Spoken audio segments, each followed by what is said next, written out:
ಇನ್ನು 2026-27 ಸಾಲಿನ ಕೇಂದ್ರ ಬಜೆಟ್ ಮಂಡನೆಯಾಗಿರುವಂತದ್ದು ಜಾಗತಿಕ ಅನಿಶ್ಚಿತತೆ ತೆರಿಗೆ ಸವಾಲಿನ ನಡುವೆ ಬಜೆಟ್ ಮಂಡನೆಯಾಗಿದೆ. ಮೂಲಭೂತ ಸೌಕರ್ಯ ಅಭಿವೃದ್ಧಿಗೆ ಒತ್ತನ್ನು ಕೂಡ ಕೊಡಲಾಗಿದೆಯಾ, ಆದಾಯ ತೆರಿಗೆ ಮಿತಿ ಸರಳೀಕರಣ ಮಾಡುತ್ತಾ ಕೇಂದ್ರ, ಈ ಎಲ್ಲಾ ಪ್ರಶ್ನೆಗಳು ಕೂಡ ಕಾಡ್ತಾ ಇತ್ತು. ಇನ್ನು ಅಗತ್ಯ ವಸ್ತುಗಳ ದರ ಏರಿಳಿತಕ್ಕೆ ಸ್ಥಿರತೆ ಏನಾದರೂ ಸಿಗುತ್ತಾ ಅನ್ನುವಂತಹ ಪ್ರಶ್ನೆ ಕೂಡ ಈ ಒಂದು ಸಂದರ್ಭದಲ್ಲಿ ಕಾಡಿದ್ದಂಥದ್ದು. 2027ಕ್ಕೆ ವಿತ್ತೀಯ ಕೊರತೆ,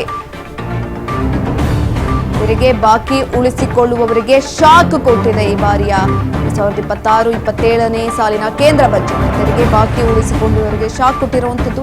100ರಷ್ಟು ಅಧಿಕ ದಂಡವನ್ನ ವಿಧಿಸೋ ಎಚ್ಚರಿಕೆಯನ್ನ ಕೊಟ್ಟಿದೆ. ತೆರಿಗೆ ಬಾಕಿ ಉಳಿಸಿಕೊಂಡರೆ ಅಪರಾಧಿಗಳು ಅವರಿಗೆ ಶಾಕ್ ಎದುರಾಗುವಂತ ಸಾಧ್ಯತೆಗಳಿದೆ. ಆದಾಯ ತೆರಿಗೆಯಲ್ಲಿ ಯಾವುದೇ ರೀತಿಯಾದಂತಹ ಬದಲಾವಣೆ ಇಲ್ಲ. ಐಟಿ ರಿಟರ್ನ್ಸ್ ಅನ್ನ ಸಲ್ಲಿಸೋದಕ್ಕೆ ಜುಲೈ 31ರವರೆಗೂ ಕೂಡ ಸಮಯಾವಕಾಶವನ್ನ ಕೊಡಲಾಗಿದೆ.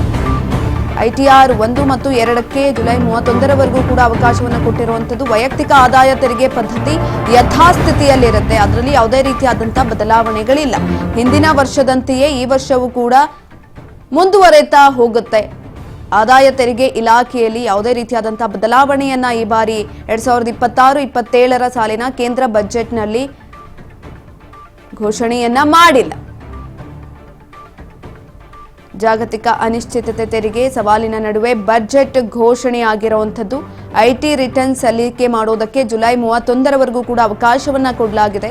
ನೂತನ ಐಟಿ ಕಾಯ್ದೆ ಇದು. ಶಿಕ್ಷಣ ಆರೋಗ್ಯ ಕ್ಷೇತ್ರದಲ್ಲಿ 2% TCS ಕಡಿತವನ್ನ ಮಾಡಲಾಗಿದೆ. ಇನ್ನು ಏಪ್ರಿಲ್ 1ರಿಂದ ನೂತನ ಐಟಿ ಕಾಯ್ದೆಯನ್ನ ಕೂಡ ಜಾರಿ ಮಾಡಲಾಗ್ತಾ ಇದೆ.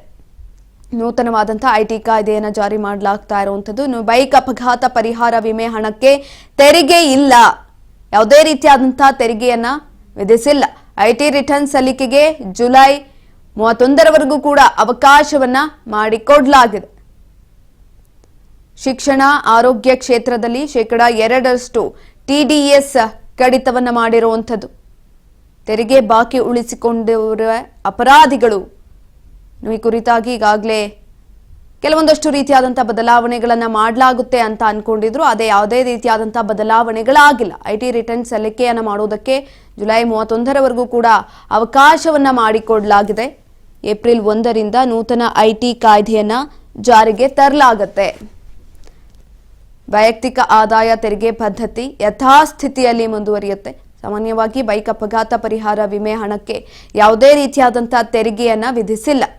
ಐಟಿ ರಿಟರ್ನ್ ಸಲ್ಲಿಕೆಗೆ ಜುಲೈ 31ರವರೆಗೂ ಕೂಡ ಅವಕಾಶವನ್ನ ಕಲ್ಪಿಸಿಕೊಟ್ಟಿರುವಂತದ್ದು.